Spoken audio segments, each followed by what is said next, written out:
Welcome to the IVM Podcast Network.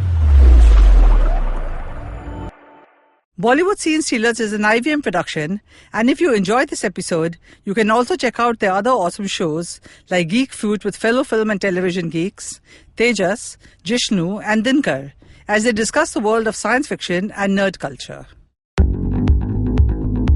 You're listening to Bollywood Scene Stealers. Hi, this is Indu Mirani, and welcome to my new show, Bollywood Scene Stealers. What makes a film truly memorable is not only the lead actors in the film, but also these character actors who support the film and leave an impression. We talk to these amazingly talented actors who we can't take our eyes off when they're performing on screen. Today, our guest on Bollywood Scene Stealers is Atul Kulkarni. Welcome to the show, Atul. Thank you Indu ji. अच्छा, आप NST trend हैं जी. तो आपके acting में to begin with instruction ज्यादा होता है कि इंस्टिंक्ट ज्यादा होता है? उसमें फर्क हुआ है. जब मैंने शुरुआत की, थिएटर करते थे, तो उसके बाद NSD की ट्रेनिंग हुई और तब ये था मेरा एक्टिंग का स्टाइल या एक्टिंग की डेफिनेशन कि एक एक मोमेंट में सोचूं कि मैं क्या कर रहा हूँ, कि इस शब्द पे ये जेस्चर होगा, इस वाक्य पे मैं यहाँ देखूंगा, वहाँ देखूंगा. तो बहुत ही एक तरह से डिजाइन्ड मेरा परफॉर्मेंस होता था और हर शो में मैं उसे रिपीट करता था. Okay. हाँ, मेरी एक टीचर थी, बहुत प्यारी टीचर थी, नभा जोशी उनका नाम था NSD में. तो उन्होंने मुझे कहा था एक बार कि यू आर फ्राइटनिंगली प्रिसाइज. तो तब मुझे लगा था कि वो बड़ा मतलब अच्छा कह रही है मेरे बारे में. लेकिन कुछ सालों बाद मुझे ये पता चला कि उन्होंने कहा था frighteningly precise. So over the years I think, and specially because of films, मेरा एक्टिंग का स्टाइल बदल गया है. अब मैं ज्यादा इंस्टिंक्ट पे काम करता हूँ, बहुत कम चीजें मैं तय करता हूँ. और मैंने कभी कभी ऐसे भी एक्सपेरिमेंट्स किए हैं कुछ फिल्मों में जब मैंने डायलॉग्स को याद भी नहीं किया. मैंने सिर्फ समझ लिया कि क्या कहना है, ऑफ कोर्स डायरेक्टर से बात करके कि वो उससे ठीक लग रहा है जो मैं कर रहा हूँ. तो यहाँ तक मैंने एक्सपेरिमेंट्स करने की कोशिश की है. मुझे लगता है कि एक्टर एक इंसान भी होता है और हम सारे इंसान बदलते रहते हैं हमेशा और एक जैसे नहीं रहते हैं. मैं एक साल पहले जैसा था मैं वैसे आज नहीं हूँ. तो जाहिर है कि मेरा जो एक्टिंग स्टाइल है वो भी बदल जाएगा. और आपको लगता है कि एक्टिंग एक्चुअली सिखाया जा सकता है? नसीरुद्दीन शाह जी एक बहुत खूबसूरत लाइन कहते हैं कि acting can't be taught but it can be learned. तो देखिए, मैंने हमेशा ये माना है कि आप एक टेम्परामेंट लेके पैदा होते हो. जो क्राफ्ट है वो आपको सीखना पड़ता है जी. वो चाहे एक फॉर्मल ट्रेनिंग हो या इनफॉर्मल ट्रेनिंग हो या जो भी हो, लेकिन वो क्राफ्ट आपको जरूर सीखना पड़ता है यहाँ आके. जहां तक टेम्परामेंट की बात है वो अलग है. और अगर आप एक आर्टिस्ट हैं, उसके ऊपर अगर आप एक एक्टर हैं, तो वो एक तरह का टेम्परामेंट मेरे ख्याल से होना चाहिए, होता है. मैं हमेशा ये कहता हूँ कि मुझे एक्टिंग बहुत अच्छी लगती है. ऐसा बहुत सारे लोग कहते हैं, बहुत सारे यंग एक्टर्स जो आते हैं वो कहते हैं. मैं उन्हें एक बात कहता हूं कि मुझे मतलब एक्टिंग अच्छा लगना, एक्टिंग करना, एक्टिंग आना और एक्टिंग का बिजनेस करना 3 अलग अलग बातें हैं. और वो तीनों एक दूसरे से बिल्कुल अलग हैं, एक दूसरे के ऊपर डिपेंडेंट नहीं है. आप भले ही आपको एक्टिंग उतनी अच्छी ना आती हो, लेकिन आप बड़ा अच्छा बिजनेस कर सकते हैं. या आप बहुत ही बेहतरीन एक्टर हों, लेकिन आपको उतना ठीक बिजनेस नहीं करना आता. और बिजनेस का मतलब ये नहीं है कि आप कितना पैसा कमाते हैं, लेकिन ये हमारा जो फील्ड है वो बहुत जिसे कहते हैं कि एक स्थिरता नहीं है, बहुत अस्थिर फील्ड है हमारा. मुझे नहीं लगता कि कितना भी बड़ा सुपरस्टार हो इस फील्ड में वो कह सकता है कि हाँ मैं सेटल हो गया, अब मुझे कोई चिंता नहीं है. हाँ. नहीं हो सकता. जितनी आपकी पोजीशन बड़ी होती जाएगी मेरे ख्याल से उतना वो अस्थिर होता जाएगा, क्योंकि आपके कंधे पे 80 करोड़ 100 करोड़ लगे रहते हैं. तो मुझे लगता है कि इसे संभालना, चाहे वो सक्सेस हो या फेल्योर हो, वो टेम्परामेंट अगर आपके पास है तो मुझे लगता है कि आप अच्छी जिंदगी जी सकते हैं, जो सबसे जरूरी है। और एनएसडी का ट्रेनिंग आप फॉर एग्जांपल किस चीज में यूज करते हैं? एक्टिंग में कैसे यूज करते हैं? अब जब एक दो एग्जांपल्स देके बताइए मुझे।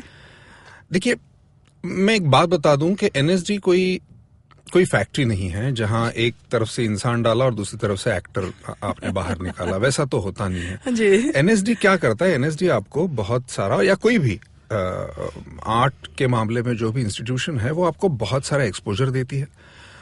आपको ऐसे कुछ टेक्निक्स के बारे में जानकारी देती है जो लोगों ने मतलब उसका इस्तेमाल किया है, बहुत सक्सेसफुली इस्तेमाल किया है।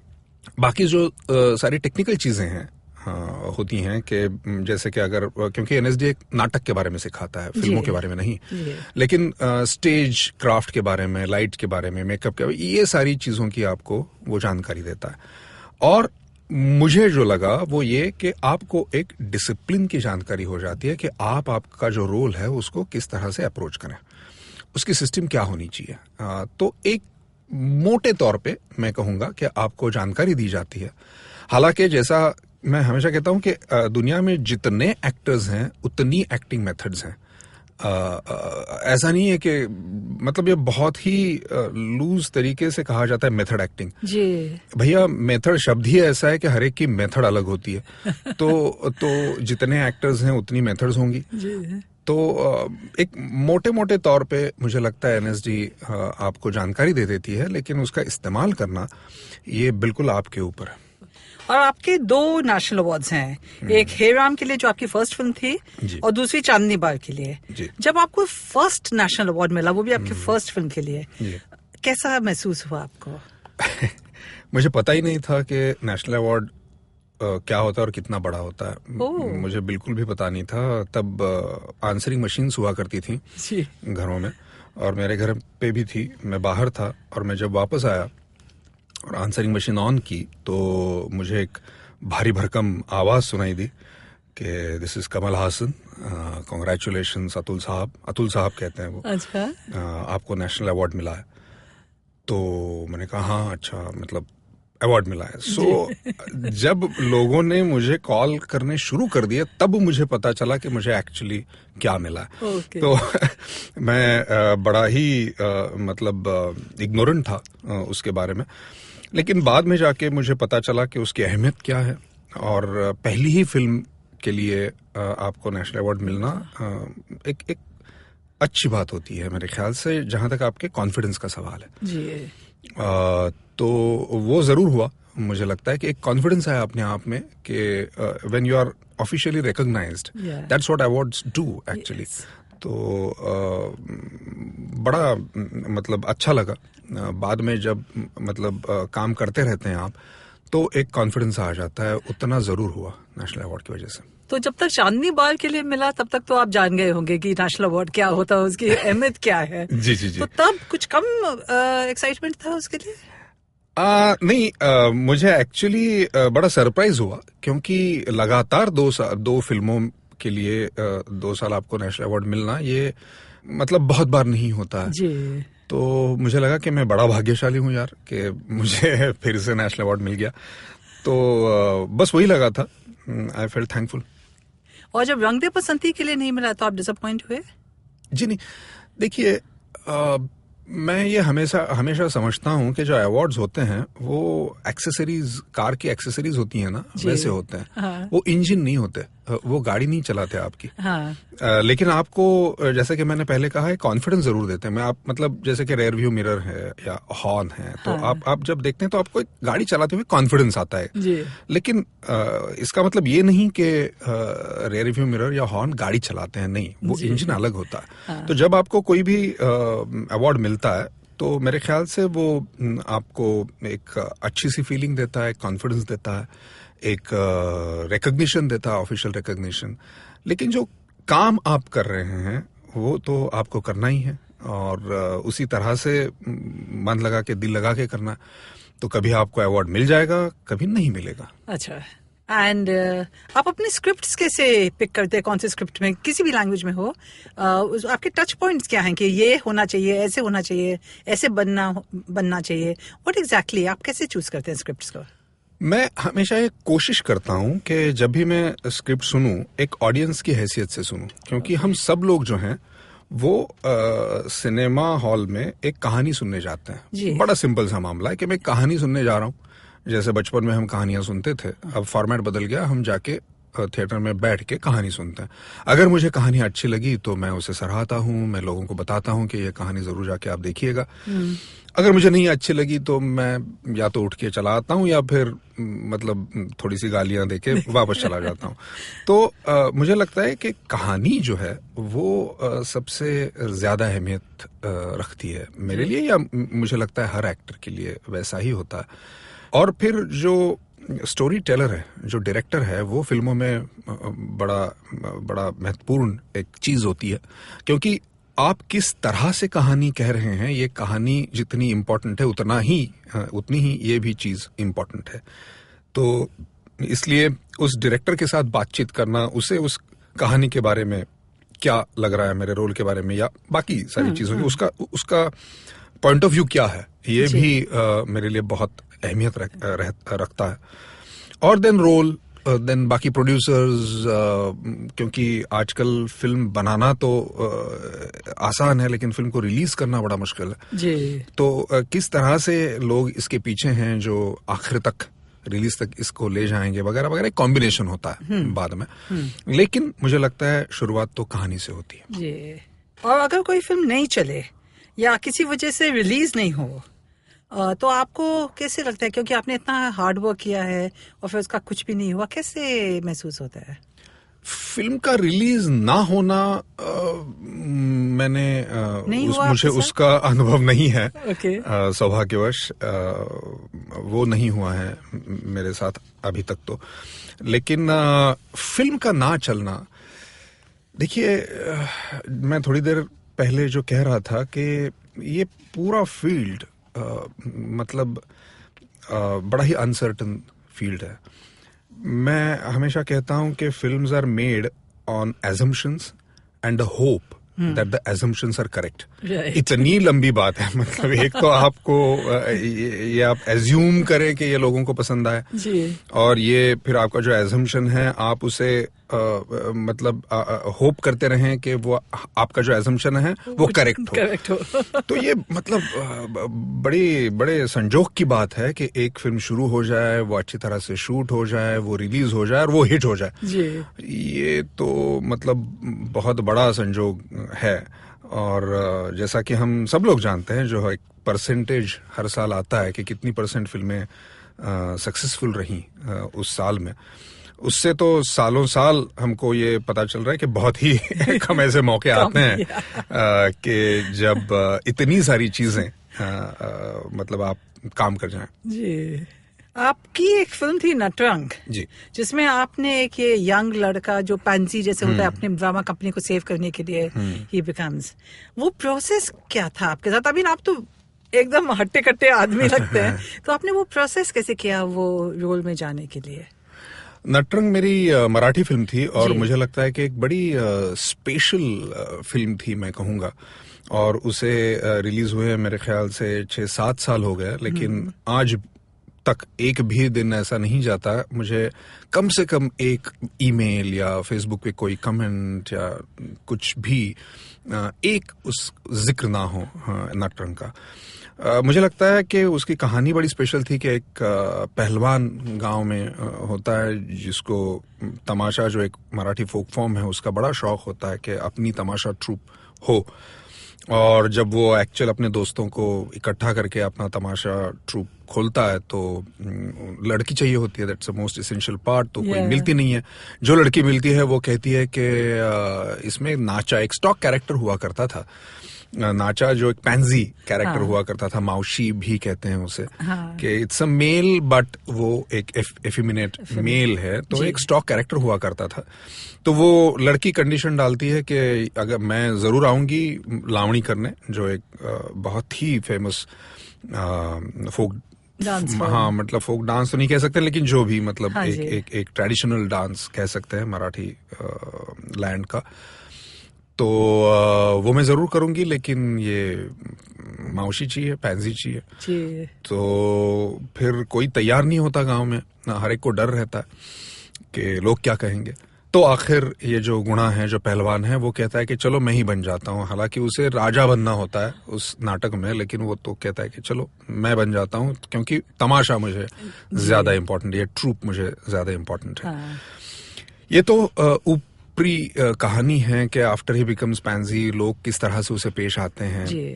और गांव के लोग यहाँ तक कहना शुरू कर देते हैं कि तुम्हारा जो लड़का है वो शायद तुम्हारा है ही नहीं। मुझे लगता है कि ऊपरी तौर पे ये एक आर्टिस्ट की कहानी लगती है कि किन चीजों से एक आर्टिस्ट को गुजरना पड़ता, लेकिन एक जो उसका बहुत अहम लेयर है वो है जेंडर पॉलिटिक्स का, नटरंग का, कि हमने कुछ डेफिनेशंस बना ली हैं कि एक मर्द को ऐसे होना चाहिए, एक औरत को ऐसे होना चाहिए, और थोड़ा भी समझ लीजिए एक मर्द थोड़ा सा नाजुक हो या एक औरत थोड़ी सी मर्दानी हो तो फिर हम मतलब सोसाइटी उसका जीना हराम कर देती है। जी। तो उस बारे में ये कहानी है। उसका जो म्यूजिक था वो अजय अतुल साहब जो हैं उन्होंने दोनों ने किया था, और बड़ा मतलब फेमस हुआ था म्यूजिक, आज भी काफी फेमस है वो। तो जहां तक मेरे रोल की तैयारी का सवाल है, मैंने 15-16 किलो वजन बढ़ाया था।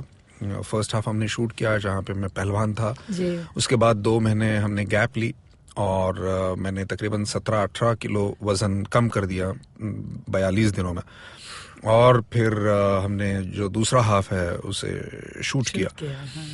और तो एक फिजिकल तैयारी तो थी ही, लेकिन अंदरूनी तौर पे भी जो मैंने जिस जेंडर पॉलिटिक्स की बात की उसकी भी एक अंदरूनी तैयारी थी कि किन चीजों से अंदरूनी तौर पे ये कैरेक्टर गुजर रहा है। और अभी आपने कहा ये जैसे आपने किलोज बढ़ाए और फिर किलोज घटाए, आजकल बहुत एक्टर्स करते हैं, हम ये फिजिकलिटी ऑफ द कैरेक्टर कुछ ज्यादा ही इम्पोर्टेंट हो गया है।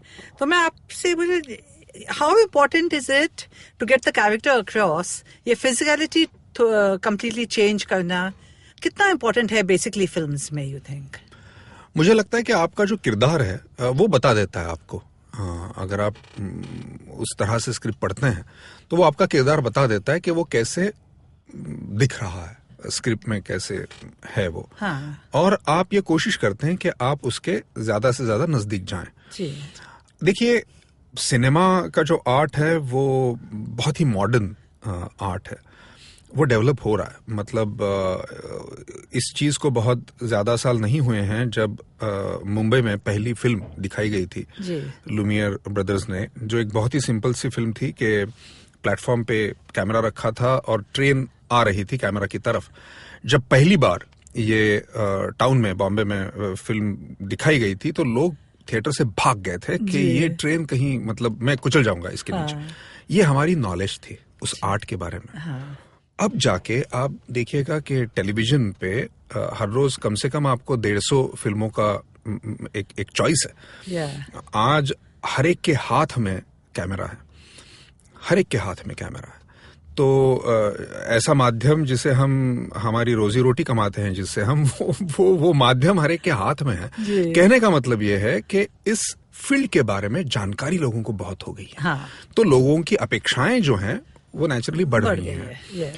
दूसरी बात ये कि जो हॉलीवुड फिल्में हैं या अलग तरह से जहां पे फिल्में बनाने का एक दौर चलता आ रहा है, उसका एक्सपोजर काफी बढ़ गया है।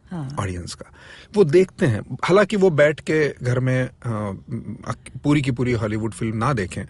मेरी माँ ने मुझे एक बार कहा था, वो ऐसे मतलब सर्व कर रही थी टेलीविजन चैनल्स, और एक 2-4 मिनट उन्होंने कोई हॉलीवुड की फिल्म देख ली और फिर वो आगे चली गई। बाद में उन्होंने मुझे कहा कि यार ये इनकी फिल्मों पता नहीं कुछ अलग होती हैं। ठीक है, बस इतना कहा उन्होंने। अब आप देखिएगा कि ये एक तरह से एक एक्सपोजर है ऑडियंस को कि ये इस तरह से भी फिल्में बनती हैं। तो उनकी जो एक्सपेक्टेशंस हैं वो बढ़ गई हैं, और इसलिए मुझे लगता है कि ना ही सिर्फ ये पॉइंट कि फिजिकलिटी पे ध्यान जाना, बल्कि आप फिल्म मेकिंग देख लो, आप कहानियां देख लीजिएगा, आप हमारी एक्टिंग देख लीजिएगा, एक्टिंग करने का तरीका देख लीजिएगा। ये सारी चीजें मेरे ख्याल से बदल गई हैं, और वो बदलनी चाहिए, वो और बदलती जाएगी। तो ये ठीक है कि लोग करते हैं, यू डोंट थिंक कि कुछ ज्यादा ही हो रहा है ये सब? नहीं, बिल्कुल नहीं, बिल्कुल नहीं। देखिए, जब भी कोई चीज गलत हो या ज्यादा हो तो ऑडियंस उसे रिजेक्ट कर देगी। इतना आसान है। हमारा ऑडियंस बहुत स्मार्ट है। हाँ, नहीं, हम बहुत ही रूथलेस है, मैं तो कहूँगा कि और जब भी उनको कोई चीज नहीं पसंद आएगी वो नहीं देखेंगे। जी। तो बड़ी सिंपल सी चीज है, और जब उनको पसंद आएगा तो उसकी सराहना भी करेंगे, और ये कहेंगे भी, जैसा कि दंगल में आमिर साहब ने किया था कि मतलब एक सुपरस्टार, वो एक ऐसा मोटा बूढ़ा बन के वहां पे बैठा है, और वो फिल्म मतलब हमारे देश की सबसे बड़ी फिल्म बन जाती है। क्यों बनती है? लोगों को वो अच्छा लगा जी। तो अगर उनको वो खराब लगता तो वो नहीं देखते जी। तो अंततः ये मेरे ख्याल से पूरा कहानी तक आ जाता है। वो कहानी आपको ऑथेंटिक लगे, वो कहानी आपको पसंद आए, उसके लिए आप जो भी करते हैं वो जायज है। We take a short break now and we'll be back in conversation with Atul Kulkarni. Hi, I'm May and I'm a huge fan of the indie music scene in our country. A scene that's relatively underground, even though it sometimes speaks its head overground, but there's no shortage of talent, and I get the privilege of interviewing some of the most awesome musicians on my show. I've had the likes of Euphoria, Krish Kale, Hardcore, Randolph Correa. I've had singer-songwriters, folk singers, electronic music producers, playback singers, rappers, fusion artists, instrumentalists, classical musicians, and so on. Whether mainstream or not, these people have chosen to release their original music, and these are the people currently shaping the direction in which our music scene is heading. Join me on my show every Monday and tune in to discover the unique talent coming out of India today. Hi, we are back on Scene Stealers with Atul Kulkarni. Atul ji, बताइए, आप हिंदी से, मराठी से, तमिल से, मलयालम, इतना से other languages, आप इतना कैसे ये लैंग्वेजेस जंप करते हैं? आपको मुश्किल नहीं होता है? मेरा जो बैकग्राउंड है वो काफी इंटरेस्टिंग है। मेरी जो पैदाइश है वो कर्नाटक की है। बेलगाम से मैं हूँ, और मेरे माँ बाप बहुत अच्छी कन्नड़ बोल लेते थे, और उनकी पढ़ाई मेरे पिताजी की कन्नड़ में हुई थी। मेरी पूरी फैमिली अभी भी बेलगाम में है। और उसके बाद मैं सोलापुर आया, जहाँ पे मेरी पढ़ाई लिखाई हुई। सोलापुर भी आंध्र और कर्नाटक के बॉर्डर पे है, बिल्कुल। आंध्र, कर्नाटक, महाराष्ट्र, हालांकि है महाराष्ट्र में, लेकिन कर्नाटक बॉर्डर 15-20 किलोमीटर है, आंध्र बॉर्डर 50-60 किलोमीटर है। तो सोलापुर में काफी इन्फ्लुएंस है इन दोनों भाषाओं का। तो बचपन से मैंने ये दोनों भाषाएं सुनी हैं। मराठी मेरी मातृभाषा है, तो वो तो मैं बोलता ही हूँ। तो मेरा साउथ इंडियन लैंग्वेजेस की तरफ एक कंफर्ट जोन है। कन्नड़ा मैं बहुत अच्छी तरह से समझता हूँ, और मैं थोड़ा सा रह जाऊं कर्नाटक में तो मैं ठीक ठाक बोल भी लेता हूँ कन्नड़ा। तो मुझे उतनी मुश्किल नहीं होती जितनी कि बहुत सारे नॉर्थ इंडियन एक्टर्स को होती है साउथ इंडियन लैंग्वेजेस बोलने में। उतनी मुश्किल मुझे नहीं होती।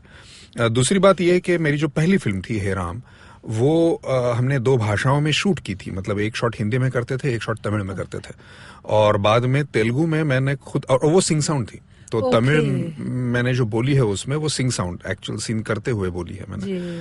और तेलुगु वर्जन हमने रिलीज किया था हेराम का। तो कमल जी ने मुझे बुलवा लिया था कि आप आओ और आप खुद ही तेलुगु में डब करो। मेरी एक फिल्म द गाजी अटैक हाल ही में आई थी, तो उसका भी एक तेलुगु वर्जन हमने रिलीज किया, वो भी सेम बायलिंगुअल थी। तो पूरा का पूरा तेलुगु डबिंग मैंने उसका किया था। तो मतलब मेरा इंट्रोडक्शन ही फिल्मों में सारी भाषाओं में एक साथ हुआ था। हाँ, तो और मेरा क्योंकि ये बैकग्राउंड इस तरह का है तो मुझे उतनी मुश्किल नहीं होती। हाँ, हालांकि मैं लिखना या पढ़ना नहीं जानता ये साउथ इंडियन लैंग्वेजेस जो हैं, लेकिन मैं देवनागरी में जो है मेरे डायलॉग्स लिख लेता हूँ और उन्हें याद करता हूँ और बोलता हूँ। तो बहुत बार कोई और डब करता है मेरे लिए, लेकिन जो लिपसिंक है वो परफेक्ट होता है। अच्छा, आपने ऑल लैंग्वेजेस में कॉमेडी की है, लेकिन हिंदी में कभी कॉमेडी नहीं की, क्यों?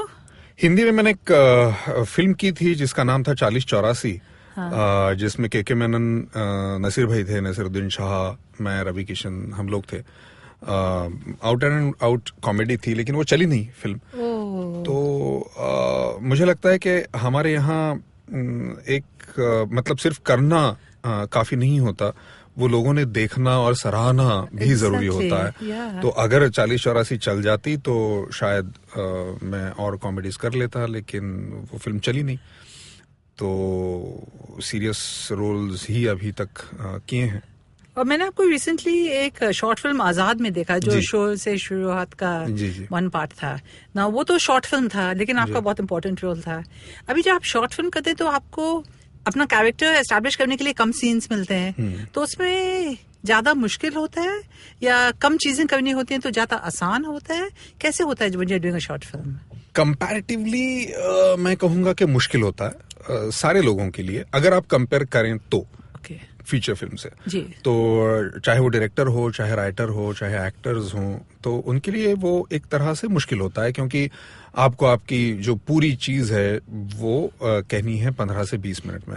लेकिन फर्क ये होता है कि जो कहानी है, देखिए एक चीज कहना, जो उसका पॉइंट है वो कहना, वो पॉइंट शायद आप 2.5 घंटे में कह सकते हैं या आप 5 मिनट में भी कह सकते हैं। वो डिपेंडेंट होता है कि किस तरह से आप उसको कहानी में पिरो रहे हैं जी। तो शॉर्ट फिल्म्स में हमेशा ये होता है कि वो जो कहानी होती है वो बड़ी छोटी होती है। हाँ। पॉइंट चाहे कोई भी हो। ओके। तो उस मतलब जितने भी सीन्स हैं 4, 5, 6 उसमें आपको वो बिठाना है। हाँ। पूरा जो आपको कहना है, तो उस मायने में मुझे लगता है कि वो सहूलियत आपको नहीं होती कि आप आराम से हाँ चलो अगले सीन में थोड़ा सा इम्प्रूव कर। वो उस तरह का एक जो जिसे हम कहें एक जर्नी जो होती है कैरेक्टर की, उसका स्कोप नहीं होता जी। तो आपको ये पकड़ना पड़ता है कि मतलब एक एंकर वाला सीन कौन सा है। हाँ। तो आजाद में आपको याद होगा वो वन शॉट एक सीन था, जब मैं मेरा पूरा बताता हूँ कि मैंने कब लिखना शुरू कर दिया जी। वो एक सिंगल शॉट था, तो वो एक मेरा एंकरिंग सीन था। जिसके इर्द गिर्द जो बाकी भी 4-5 छोटे छोटे सीन्स हैं। हाँ। तो उसमें उसको लेकिन आपको थोड़ा सा अलग तरह से स्क्रिप्ट को देखना पड़ता है। हाँ। और आपको ये समझना पड़ता है कि आपको जो चीज कहनी है वो आप किस तरह से कहें। और मराठी फिल्म्स में एक रिसर्जेंस सा आ गया है, जहाँ पे मराठी फिल्म्स चल रहे हैं, लोग उनको रीमेक भी कर रहे हैं और लैंग्वेजेस में। तो आपको क्या लगता है, ये is it going to stay या आगे क्या दिखता है आपको मराठी फिल्म्स में? आजकल मराठी फिल्मों के बारे में काफी हमें सुनने के लिए मिलता है, काफी लोग उसके बारे में बोलते हैं, लिखते हैं। देखिए मैं ये कहूंगा कि ये जो नया मराठी सिनेमा है, क्योंकि मराठी फिल्में तो सालों से बन रही हैं, लेकिन बीच में ऐसा दौर था कि साल में 2-4 फिल्में भी नहीं बनती थी, जो आज 70-80 फिल्में बनना शुरू हो गई हैं। सिर्फ बनती ही नहीं है, हालांकि अच्छा खासा कुछ फिल्में बिजनेस भी करती हैं। लेकिन हैविंग सेड दैट, ये 7-8 सालों का सिलसिला है। हाँ। तो ये नई जो मराठी फिल्म इंडस्ट्री है, मैं कहूंगा कि अभी बच्चे हैं हम लोग, 7-8 साल ही हुए हैं। अभी सारी सिस्टम्स प्लेस में नहीं हैं, जैसे कि डिस्ट्रीब्यूशन हो या मार्केटिंग हो, या ये सारी चीजें अभी तक उस तरह से सिस्टम में नहीं आई हैं। हाँ। तो हम बढ़ रहे हैं एक इंडस्ट्री की तरफ। मुझे लगता है कि इस वक्त हमें सिर्फ इतना सोचना चाहिए कि क्या हम पिछले साल जहां थे वहां से थोड़ा सा आगे जाने की क्या हमने कोशिश की है। हाँ। ये आगे जाना हर मामले में होना चाहिए। मतलब है कि किस तरह से हम कौन सी कहानियां कह रहे हैं, किस तरह से कह रहे हैं टेक्निकली, क्या ज्यादा लोगों तक हम पहुंच रहे हैं, क्या लोगों का ये कॉन्फिडेंस मराठी ऑडियंस का बढ़ गया है कि हाँ मैं जाके मराठी फिल्म देखूंगा, क्या ज्यादा से ज्यादा ऑडियंस आ रहा है, पिछले साल से इस साल ज्यादा ऑडियंस आया, क्या जो नॉन मराठी ऑडियंस है, क्योंकि मुंबई बड़ा शहर है, कॉस्मोपॉलिटन शहर है, जो महाराष्ट्र की राजधानी भी है, तो यहाँ एक स्कोप है। हाँ। और आजकल जैसा कि हम सब लोग जानते हैं, एक हमारा जो एक सोशल एक कॉन्फ़िगरेशन है वो भी बदल गया। किस तरह से कि एक फैमिली होती है जहाँ मतलब एक मराठी स्पीकिंग है अगर पार्टनर, तो दूसरा पार्टनर साउथ इंडियन हो या नॉर्थ इंडियन हो या जो भी हो। हाँ। तो अगर फिल्म देखनी है, अगर बीवी है मराठी है तो कहती है कि अरे ये अच्छी फिल्म है, तो वो अपने अपना जो पार्टनर है उसे ले जाती है, उनके जो बच्चे हैं वो ज्यादातर अंग्रेजी में बात करते हैं या तो कोई फिल्म वो उनको दिखाने ले जाते हैं। तो हमने हमेशा ये अब हम हर फिल्म सबटाइटल्स के साथ रिलीज करते हैं मराठी फिल्म। तो इन सारी चीजों की वजह से हमको ये भी देखना है कि क्या हम ऑडियंस बढ़ा रहे हैं। तो और वो डिपेंडेंट होगा कंटेंट पे, भाषा पे नहीं। क्या वो इंटरेस्टिंग कंटेंट है जो मैं शायद देख नहीं पाता एक हिंदी फिल्म या अंग्रेजी फिल्म में मैं देख नहीं पाता। ये कंटेंट बहुत यूनिक है क्योंकि वो बहुत रीजनल कंटेंट है। तो मुझे लगता है कि हमें सिर्फ उतना देखना चाहिए कि क्या हम पिछले साल से इस साल बेहतर कर गए हैं। अगर उतना भी हम कर रहे हैं तो फिर आगे देखा जाएगा क्या होगा। तो अगर हम ठीक तरह से, जैसा क्रिकेट में होता है कि हर इनिंग इम्पोर्टेंट होती है, एक टेस्ट में हर दिन इम्पोर्टेंट होता है। तो आज हमको यही देखना है कि ये इस इनिंग में हम कैसे खेले। और ऐसी कोई फिल्म, मराठी फिल्म आई है रिसेंटली जिसमें आपको लगता हो कि आप उसमें होते तो कितना अच्छा होता है? सारी फिल्में, 80 फिल्में जितनी भी आई हैं, अगर उसमें मैं होता तो मुझे अच्छा ही लगता।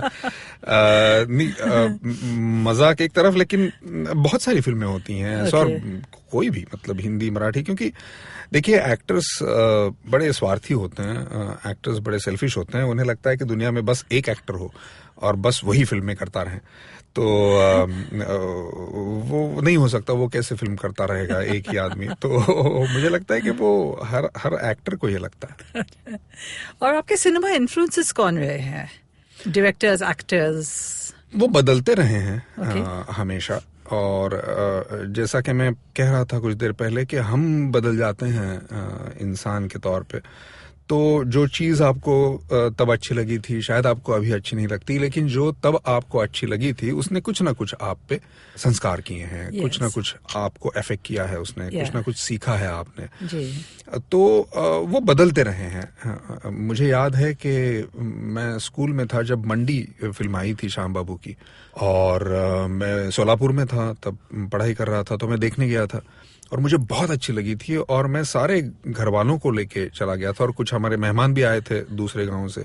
वो तो भाई साहब 20 मिनट में उठ के चले आए, क्योंकि ये क्या देखना है, ये वेश्याएं हैं वहां पे, वेश्याओं पे फिल्म है क्या। तो लेकिन मंडी का जो असर था वो बहुत ज्यादा था मुझ पे काफी सालों तक। मतलब टुंगरुस का रोल नसीर भाई ने किया था, उसमें छोटा सा रोल था, मतलब उस मायने में शबाना जी, स्मिता पाटिल जी थी उसमें, तो उस कंपैरिजन में जो रोल था। लेकिन मुझे बहुत इम्प्रेस किया था उस फिल्म ने, उसकी मतलब जो कहानी कहने की उसकी स्टाइल थी उसने। और मैं बहुत ज्यादा जानता नहीं था कि कौन है श्याम बेनेगल या कौन है ये सारे लोग जो एक्टर्स हैं, मैं नहीं जानता था। लेकिन एक जो कनेक्शन आपका हो जाता है, एक जो वो चीज आप ढूंढते रहते हैं उस उम्र में कि जो आपको सबसे नजदीकी लगे आपके।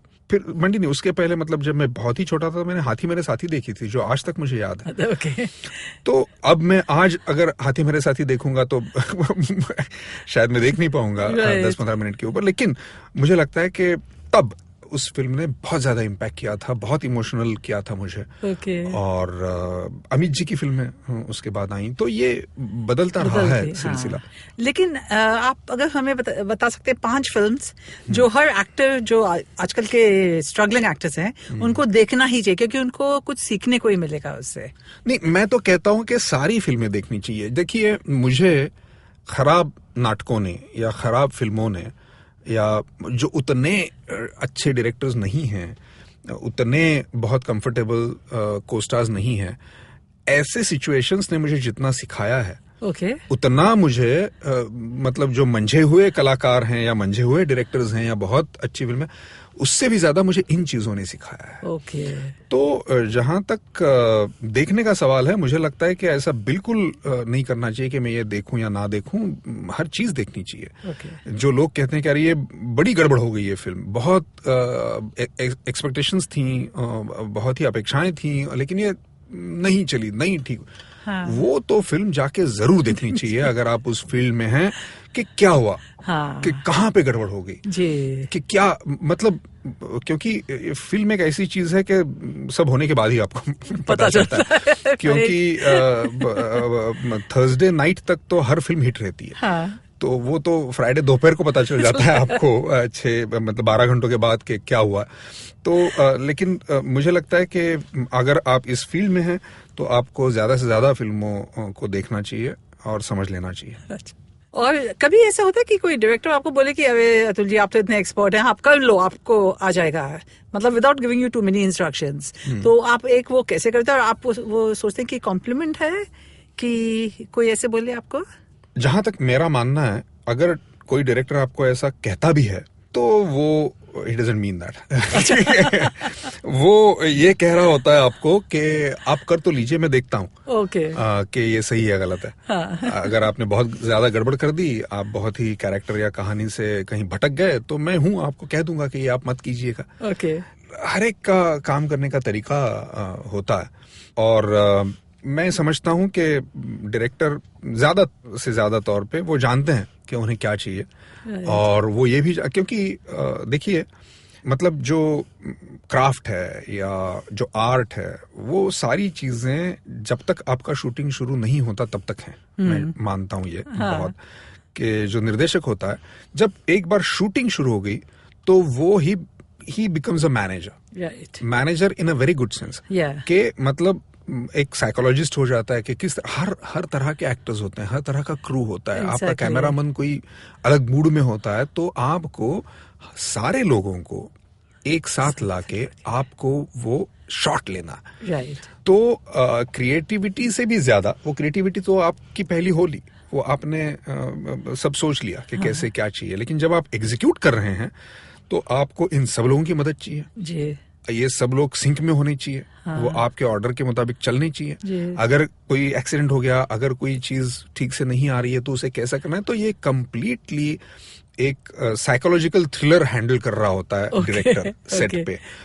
और जो आपने पूछा वो भी एक नुस्खा है, कि वो एक आध एक्टर को ये कहते हैं कि यार इसको अच्छा लगेगा कि मैं उसको बोल दूं कि चलो भैया आप कर लो, तो मैं मतलब मुझे पसंद आएगा, तो मैं आपको कुछ इंस्ट्रक्शन नहीं दूंगा। लेकिन वो अलग अलग तरह से, मुझे लगता है वो आपको ये बताता रहता है कि किस तरह से उसकी क्या अपेक्षाएं हैं, उसको क्या चाहिए। जो अच्छे निर्देशकों की मैं बात कर रहा हूँ। आपको फिल्म डायरेक्ट भी करने का एम्बिशन है कभी? एक्टिंग में तो आपने दिखा दिया है आप एग्जैक्टली क्या क्या कर सकते हैं। मैं कहूंगा कि I won't deny the possibility, लेकिन क्या ऐसा कोई प्लान है तो नहीं है अभी तक तो। लेकिन पता नहीं, क्योंकि मैंने ड्रामाज जो हैं वो डायरेक्ट किए हैं, ऐसा नहीं कि मैंने डायरेक्शन किया नहीं है। लेकिन फिल्मों को डायरेक्ट करना बहुत ही अलग चीज होती है, तो पता नहीं, लेकिन I won't deny the possibility. And आप मधु भंडारकर की सब फिल्म्स में होते हो तो ऐसे कोई डायरेक्टर्स हैं जिसके साथ काम करने में अलग ही मजा आता है? आज कल मुझे लगता है कि बहुत अच्छे डायरेक्टर्स हैं, क्योंकि एक तरह से एक सिस्टम बन रही है हिंदी फिल्मों में, कि मुझे आज मतलब ऐसा अनुभव नहीं है पिछले 10-12 सालों में कि कोई आके ये कहेगा चलो सर साइन कर लो, स्टोरी तो देख लेंगे, तो कर लेंगे। ये नहीं होता आज, नहीं होता है। हर बार 100% मुझे पूरी बाउंड स्क्रिप्ट आ जाती है मतलब करने के लिए, जो आप अगर 15-20 साल पहले की सिचुएशन देखें तो वो चीज नहीं थी, उस तरह से ये नहीं था। तो काम करने का तरीका जो है बदल गया। जो नए दम के जो डायरेक्टर्स हैं, जो यंगस्टर्स हैं, वो कहीं ना कहीं अच्छी खासी ट्रेनिंग लेके आए हैं या एक्सपोजर लेके आए हैं, उन्हें जो बहुत कॉन्फिडेंट है, पूरा जनरेशन ही, ना कि सिर्फ फिल्म डायरेक्टर्स बल्कि पूरा जो यंग जनरेशन है वो काफी कॉन्फिडेंट है, एक्सपोजर उन्हें बहुत सारा है। तो ये सारी चीजें मेरे ख्याल से अफेक्ट कर रही हैं एक फिल्म मेकिंग जो है हमारा उसको। तो ये सारे मुझे लगता है डायरेक्टर्स जो हैं उन सब के साथ मैं काम करना चाहूंगा। एंड हमने आपको रिसेंटली रईस में देखा जिसमें आप गैंगस्टर प्ले करते हैं जी। ये क्या पहली बार था कि आप गैंगस्टर प्ले कर रहे हैं? नॉर्मली आपके थोड़े सीरियस रोल्स होते हैं। चांदनी बार एक फिल्म थी जो बहुत बड़ी हिट थी, जिसमें मैं गैंगस्टर था, कोत्या सावंत नाम था उसका। You can't be more a gangster than that with a name Potya Sawant. तो वो था. लेकिन मुझे लगता है कि रईस में वो बिजनेसमैन था मोर देन अ गैंगस्टर. वो तो बिल्कुल एक गुजराती बिजनेसमैन था जिसका बिजनेस वो था जो बैंड है. सिर्फ इतना फर्क था. तो उसको आप कभी भी हाथ उठाते हुए नहीं देखते हैं. उसको आप कुछ भी मतलब वो लोगों को इस्तेमाल करता है जैसे हर बिजनेसमैन एक लोगों को संभालता है. और क्योंकि ये एक इलीगल बिजनेस है तो इसलिए वो लगता है कि गैंगस्टर है. लेकिन मुझे नहीं लगता कि वो जैसे रईस का कैरेक्टर गैंगस्टर है वैसे जयराज गैंगस्टर नहीं है. वो एक बिजनेसमैन है. एंड आपके वेरी स्ट्रॉन्ग व्यूज हैं करप्शन पे. आप सोशल मीडिया में भी बहुत एक्टिव हैं. तो ये कहाँ से आया, कैसे आया एंड कहाँ तक आप इसको ले जाएंगे? मैंने शुरू से ये माना है कि मेरी जो जिंदगी है वो मेरे प्रोफेशन से ज्यादा अहम है. Okay. मेरा प्रोफेशन बहुत मतलब एक हिस्सा है मेरी लाइफ का. बहुत जरूरी है लेकिन एक छोटा सा हिस्सा है मेरी जिंदगी का. तो ये बाकी सारी जो चीजें हैं उन सारी चीजों में मुझे इंटरेस्ट है. जिसमें पॉलिटिक्स है, जिसमें सोशल इश्यूज हैं, जिसमें मतलब हम एक एनजीओ चलाते हैं क्वेस्ट नाम का, क्वालिटी एजुकेशन सपोर्ट ट्रस्ट. पिछले 10-11 सालों से हम उसे चला रहे हैं. तकरीबन 40-50 लोग उसमें काम करते हैं. 20,000 बच्चों तक हम पहुंचते हैं. कुछ पढ़ना हो, लिखना हो, मैं मराठी न्यूज़पेपर्स में काफी आर्टिकल्स लिखता हूँ. तो ये सारी जो चीजें हैं उन्हें इकट्ठा करके मैं बना हूँ. मैं सिर्फ एक्टर नहीं हूँ. हर एक का प्रोफेशन एक जरिया होता है जिंदगी जीने का. वो जिंदगी नहीं होता कभी. हम पिछले 20-25 सालों में ये बड़ी गलती कर रहे हैं कि हम हमारे प्रोफेशंस को बहुत ज्यादा तवज्जो दे रहे हैं. अगर हमको कोई हमारे प्रोफेशन से समझ लीजिए उठा लेता, बाजू कर मतलब हटा देता, तो हमें ये पता नहीं होता कि हम क्या करें. Exactly. तो ये बड़ी दुखदाई बात है कि भैया आप ये प्रोफेशन करने नहीं पैदा हुए हैं. आप जिंदगी जीने के लिए पैदा हुए हैं जी. और ये इतनी सारी खूबसूरत चीजें हैं जिंदगी में, उसमें अगर आप इंटरेस्ट ले लें तो ज्यादा मेरे ख्याल से अच्छी तरह से आप जी पाएंगे. तो ये मेरी बेसिक फिलॉसफी है. तो इसलिए ये सारी चीजें मेरे लिए मायने रखती हैं. अगर कुछ गड़बड़ हो रही है आसपास ऐसा मुझे लगता है तो उसके बारे में लिखना मैं जरूरी समझता हूँ. लेकिन दुर्भाग्यवश मेरे ख्याल से हम ऐसे दौर से गुजर रहे हैं पूरी दुनिया में और हमारे देश में बहुत ही ज्यादा एक वल्नरेबिलिटी के पोजीशन पे आप खड़े हैं. और अगर आप फिल्मों से जुड़े हैं तो बहुत ही ज्यादा yes. क्योंकि आप कुछ नहीं कर पाते. आप इतने वल्नरेबल हो जाते हैं. और क्योंकि ऐसा फील्ड है कि जहां लोगों की नजर ठाक से चली जाती है तो ये बाकी जो लोग हैं जिनके वेस्टेड इंटरेस्ट होते हैं वो फिल्म को पकड़ लेते हैं जी. तो चाहे वो मुद्दा जायज हो ना हो लेकिन एक अटेंशन मिल जाता है. तो ये मेरे ख्याल से गड़बड़ है जिसकी वजह से काफी रिस्ट्रिक्शंस आ जाती हैं. जितना मैं लिखना चाहता हूँ, जो मैं बोलना चाहता हूँ वो शायद मैं नहीं बोल पाता. शायद क्या, मुझे पता है कि मैं नहीं बोल पाता, नहीं लिख पाता. ये मैं कहाँ तक चालू रखूंगा जब तक मैं यहाँ हूँ, क्योंकि मुझे नहीं लगता कि मैं मेरे अंत तक पब्लिक लाइफ में रहूंगा. कुछ सालों बाद मैं धीरे धीरे हट जाऊंगा. आप उसे कुछ भी कह लें, वानप्रस्थ कह लें या सन्यास कह लें, जो भी है. लेकिन मैं हट जाऊंगा. लेकिन जब तक मैं संपर्क में हूँ लोगों के, तब तक मैं इसके बारे में इन प्लेटफॉर्म्स पे कहता रहूंगा. उसके बाद शायद मेरा प्लेटफॉर्म बदल जाए, मुझे नहीं पता. शायद मुझे इंटरेस्ट भी ना रहे कि कितनी बात करें, अब छोड़ दो यार. जो होगा होगा दुनिया का, मुझे नहीं उसमें इंटरेस्ट है. तो एक डिटैचमेंट के हैसियत से मैं इसे देखता हूँ. और अगर मैं डिटैच हो गया तो मैं बात करना बंद कर दूंगा. एंड रईस के 2 हफ्ते बाद एक आपकी फिल्म आई थी गाजी अटैक, द गाजी अटैक. वो सबमरीन में आपने शूटिंग की. तो सबमरीन में शूटिंग करना तो मुश्किल होगा ना, क्योंकि जगह बहुत कम है. तो आपने कैसे एडजस्ट किया उस शूटिंग में? एक तो वो सेट था पूरा का पूरा. हमारे संकल्प जो डायरेक्टर हैं गाजी के, वो इंजीनियर हैं खुद. और उन्होंने जब इस फिल्म के बारे में सोचा, इस कहानी के बारे में सोचा, तो उन्होंने अपने गराज में हैदराबाद में एक सबमरीन का सेट बना लिया था. और कुछ थिएटर के उनके दोस्त हैं, उनको उन्होंने बुला के 2 सीन्स शूट किए और वो सारी चीजें लेकर स्क्रिप्ट लेके वो प्रोड्यूसर्स के पास गए थे।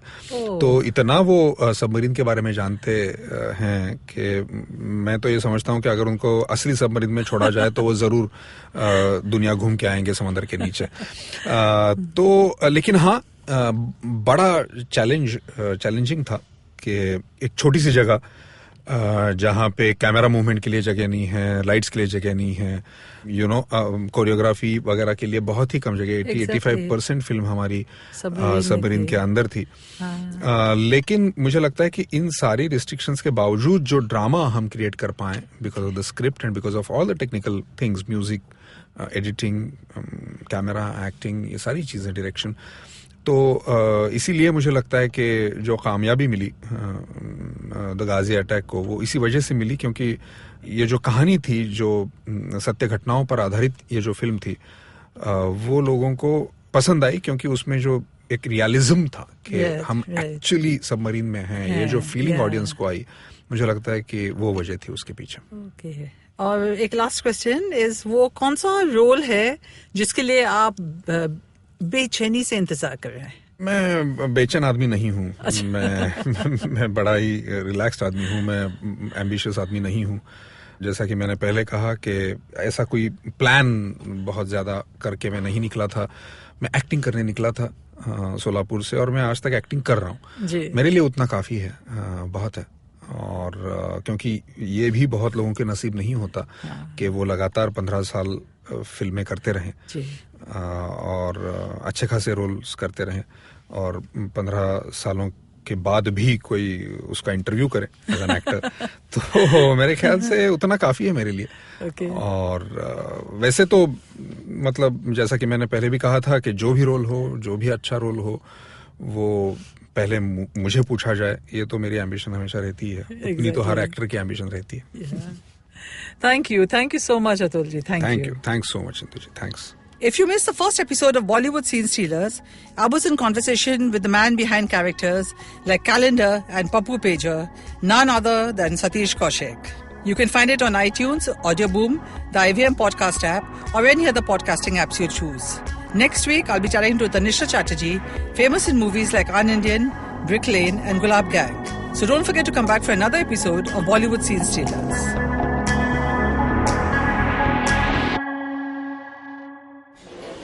एक्सक्यूज मी भैया, एक्सक्यूज मी। बोलिए मैडम। मेन्यू में क्या है? मेन्यू में सीन अनसीन है, पॉडकास्ट है, ऑन कोर्स है, साइरस है, made in India, rediscovery project, empowering series, sex wax है, IVM लाइक्स है, सिंप्लीफाइड है, कीपिंग इट क्वियर है, ड्रिंक्स एंड डेस्टिनेशंस है, माय नेबर सकरबर्ग है और द फैन गराज है। आपको क्या चाहिए?